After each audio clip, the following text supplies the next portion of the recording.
제 아버지는 이단의 칼에 맞아 돌아가셨습니다. 그래서 아들인 제가 이단 전문가가 되었습니다.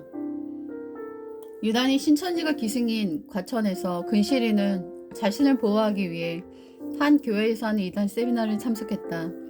약간 졸리고 그럴 즈음에 그녀는 강연자가 하는 말을 듣고 깜짝 놀라 그를 쳐다보았다.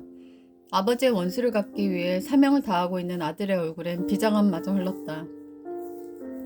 일요일이면 과천은 신천지들로 보이는 검정 하의와 흰색 상의로 온통 덮여 소름이 돋을 정도였다. 오단증 그들의 신인 이만희가 살고 있다는 소문이 들렸다. 근실이는 열심히 이단에 대해 공부했다. 왜냐하면 그녀가 일하는 건물 5층에 신천지 사무실이 있었기 때문이었고, 어느 날 출근하는데 그들이 요한계시록의 비밀이란 글을 씌운 박스를 나르고 있는 게 보였다. 근실이는 너무 끔찍하다는 생각이 들었다. 그녀가 퇴근할 시간 분명 잘 알고 있는 찬송가 소리가 5층에서 들렸다. 하지만 그 찬송가는 뭔가 기분 나쁜 이상한 감정이 느껴졌다.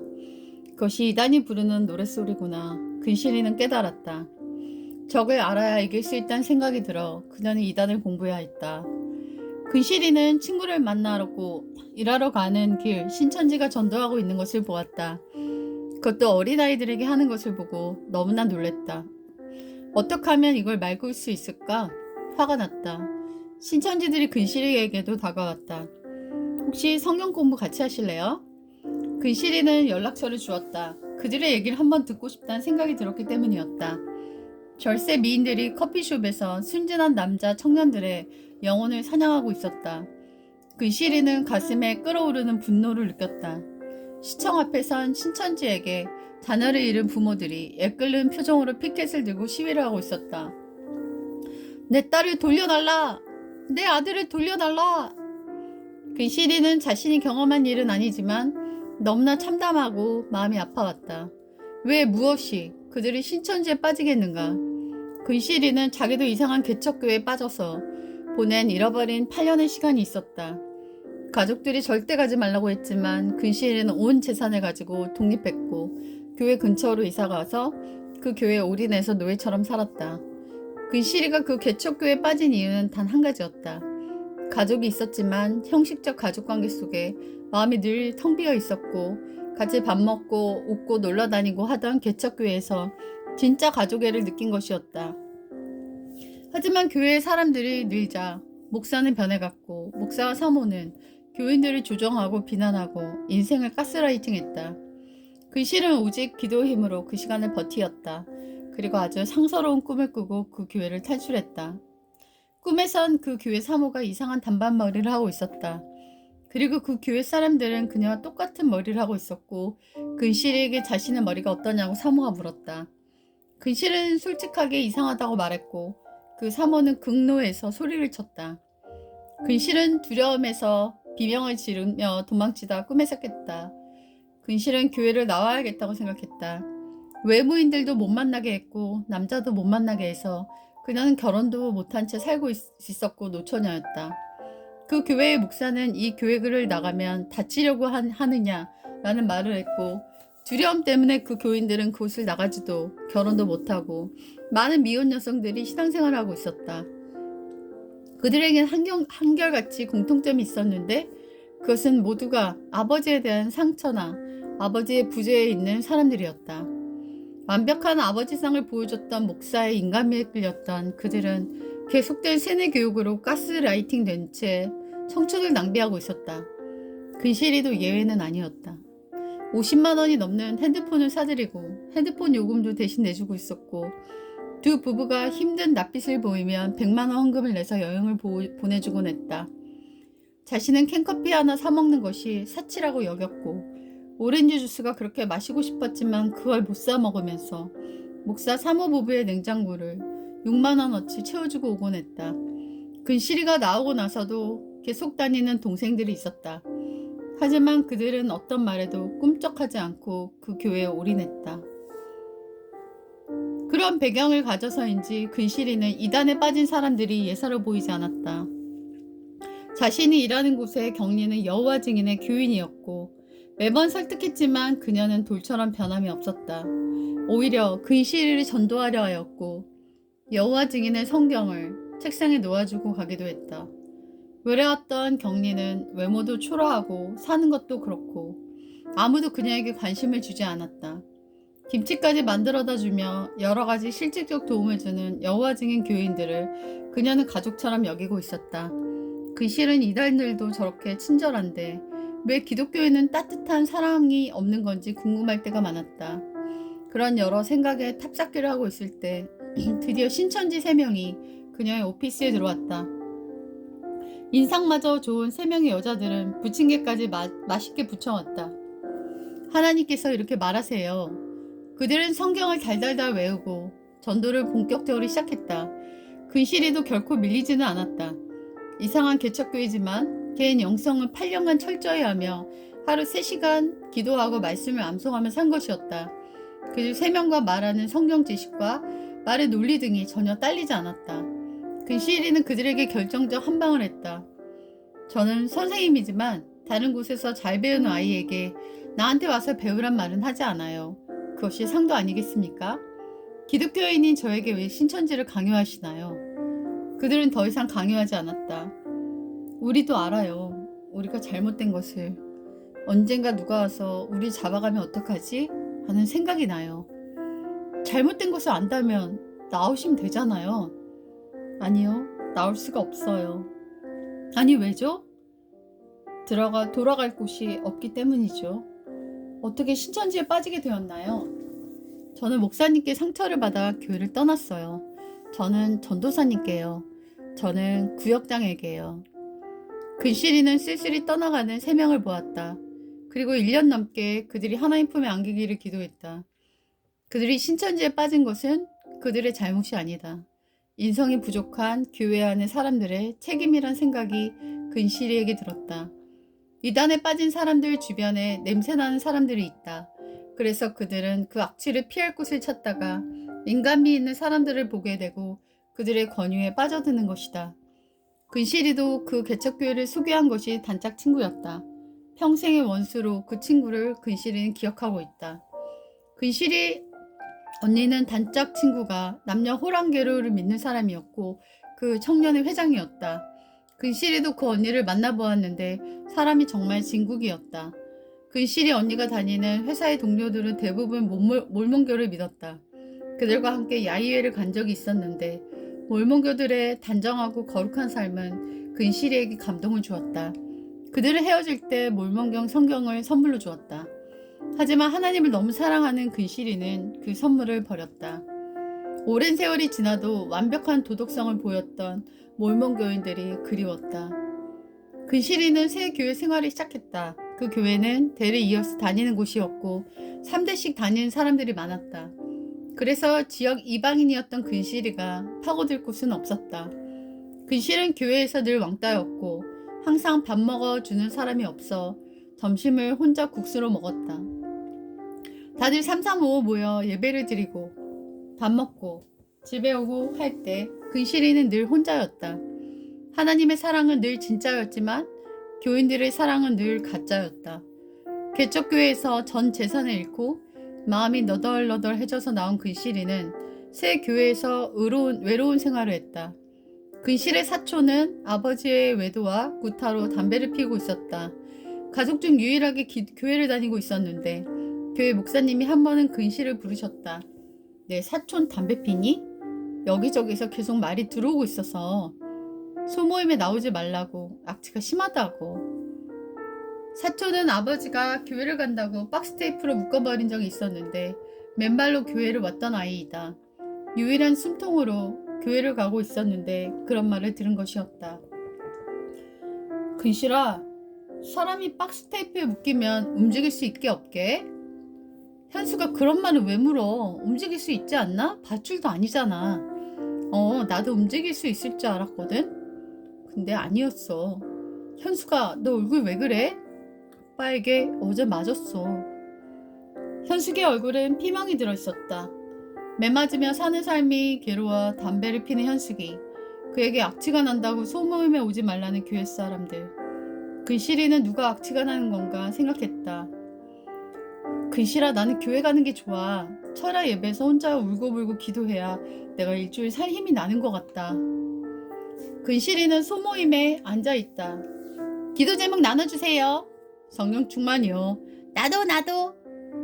제 사촌이 담배를 끊게 해주세요. 누나, 사촌 여자야 남자야? 여자. 아 대박. 여기 여자가 크리스천이 담배를 핀다고? 누나는 안 펴? 무례한 그의 말에 입이 떡 벌어졌다. 그들은 대를 이어 다니기 때문에 절대 맘속 얘기를 하지 않았다. 어머니 귀에 할머니 귀에 들어가선 안 되기 때문이었다. 진정성 없는 형식적인 소모임. 근실이는 집에 돌아갈 때마다 자신이 비 맞은 새처럼 느껴졌다. 근실이에게 고등학교 친구가 한 명 있었다. 그녀는 근실이에게 전화를 가끔 한다. 근실아, 미수가 잘 지냈니? 그냥 저냥 나 이제 교회 안 다니려고. 아니 왜? 어제 회사에서 너무 힘든 일이 있었어. 도둑으로 몰렸거든. 난 아닌데 자꾸 날 의심했어. 어머 너무 속상했겠다. 그래서 마음이 만신창이가 돼서 나도 모르게 울면서 방언으로 기도했나 봐. 어느 권사님이 조용히 하라는 거야. 자매만 여기 있냐고. 세상에. 홧김에 교회를 뛰쳐나왔어. 그리고 술을 진탕 마셨어. 또 술도 못 마시잖아. 하나님 말씀 외우고 실천하며 살면 뭐해? 나 도둑으로 몬 사람이 교회 집사다? 나 진짜 하나님 좋아하지만 그리스도인은 싫어.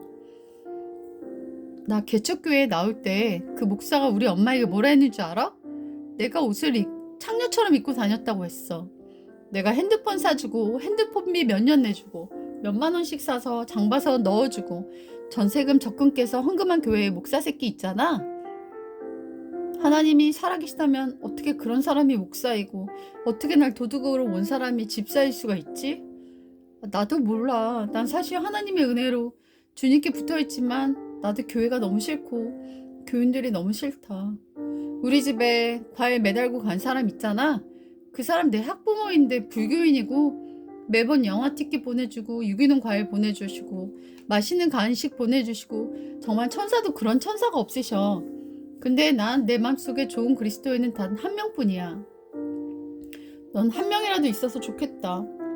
난 단 한 명도 없어. 주님은 우리 그리스도의 향기라고 하셨는데 악취나는 그리스도인만 인생에서 만나본 것 같아.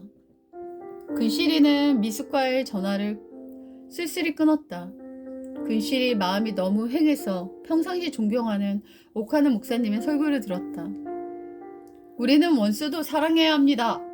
자기 아들을 죽인 원수를 양자를 삼은 손양원 목사님을 보세요. 주님의 사랑 앞에 서지 못할 악인은 없습니다.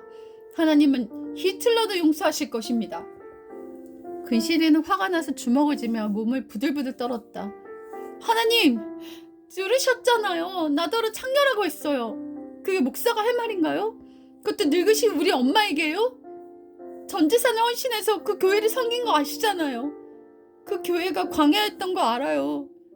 저 많이 훈련하신 거 알아요. 하지만 그 목사를 용서하라고 하지 마세요. 근실이는 고민하다 교회를 옮겼다. 그녀는 새벽 예배를 다녔다. 새벽 예배 때 정말 신기한 것을 봤다. 이 버스 우리 교회에 필요한 겁니다. 저 누군가 작정을 하세요. 하나님께 복받을 기회입니다. 그러면서 황금색 버스 사진을 띄우며 기도를 시키고 있었다. 근실이는 너무 마음이 안 좋아 교회를 나왔다. 그리고 자신의 신앙이 왜 이리 김 빠진 콜라인지 알 수가 없었다. 주일 예배를 마치고 교회 커피숍에서 커피를 마시려고 갔는데 커피숍 봉사 집사님이 말을 거신다. 목사님과 얘기해봐. 아 왜요? 집사님이 여기서 애들한테 돈 받고 가르친다고 알고 계셔. 네? 어떻게 그렇게 교회에서 가능해요? 아 그러니까 말이야. 근실이는 너무 놀라서 목사님을 찾아갔다. 저 목사님 드릴 말씀이 있어요. 그 말이 사실이지? 교회 커피숍에서 돈 받고 가르치는 거. 네? 단 한 번도 그런 적 없습니다. 정말 아니라고? 전도하려고 아이들 교회에 데려와서 무료로 가르친 거예요. 근실이는 선한 행동도 그렇게 변명을 해야 했다. 근실이는 너무 마음이 어려워서 낮에 기도굴에 왔다. 1인 기도굴이라서 들어가서 기도하려고 힘들어 잠시 누웠는데 한 사람이 울부짖고 있었다. 아까 잠깐 마주친 여주원도의 회장이었다. 그녀는 뭐가 그렇게 괴로워서 동물처럼 울부짖는 걸까? 갑자기 옥하는 목사님의 설교가 생각이 났다. 천국에 못 들어가는 목회자들이 많을 거라는 말씀. 근시리는 왜 여전도 회장이 그렇게 우는지를 알 것 같았다. 근시리는 교회를 한 번 다니면 10년 이상씩 다니는 사람들이었는데 개척교회를 나온 이후로 교회를 정착하지 못하고 있었다. 그 지역에서 유명한 교회를 이번엔 찾아갔다. 교인들도 좋고 찬양도 좋고 영어 예배도 좋고 교회가 좋아서 정착하고 등록했다. 철야 예배도 다니고 힐링하고 있었는데 담임 목사님의 설교에 이상한 소리가 들렸다. 나는 봉황입니다. 나는 잡새들이 있는 곳엔 가질 않아요. 우리 교회 부목사들 얼마나 월급 많이 주는지 알아요? 우리 교회가 그런 교회입니다. 너무 불편해서 철야 예배를 드리다가 그만 뛰쳐나갔다. 근시리에겐 처음 있는 일이었다. 철야 예배를 사랑하는 근시리는 한 번도 하지 않는 행동이었다. 근시리는 또 교회를 옮길까 하다가 옥하는 목사님의 설교가 떠올라 목사님을 용서하고 그 교회를 다시 나갔다. 교회 분위기가 이상했다. 그리고 담임 목사님이 사퇴했다는 소리가 들렸다. 청년과 성적인 문제를 일으켰다고 했다. 근시리는 너무 실망이 돼서 그 교회를 또 떠났다. 근시리는 교회를 안 다니기로 결심했다.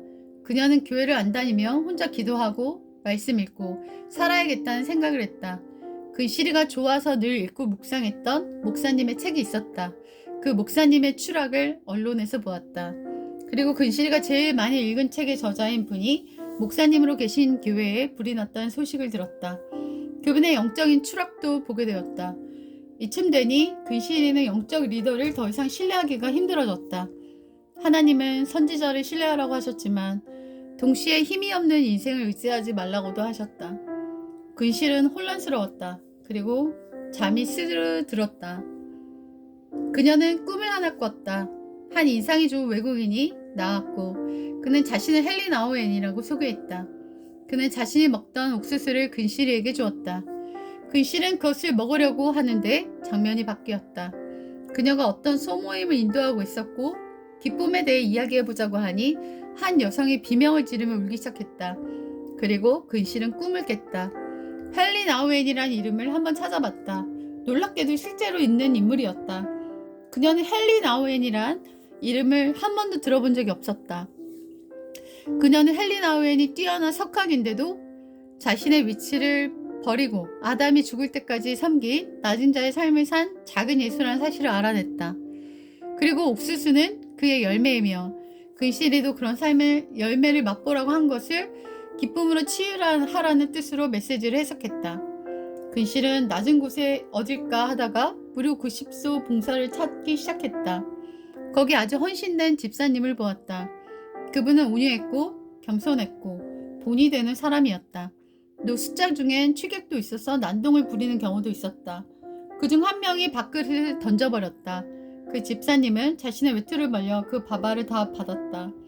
온몸으로 오물을 막은 것이었다. 국물과 밥알로 얼룩진 그의 얼굴이 미소를 짓고 있었다. 근실은 살아있는 작은 예수를 만난 것 같았다. 있었구나. 좋은 크리스천.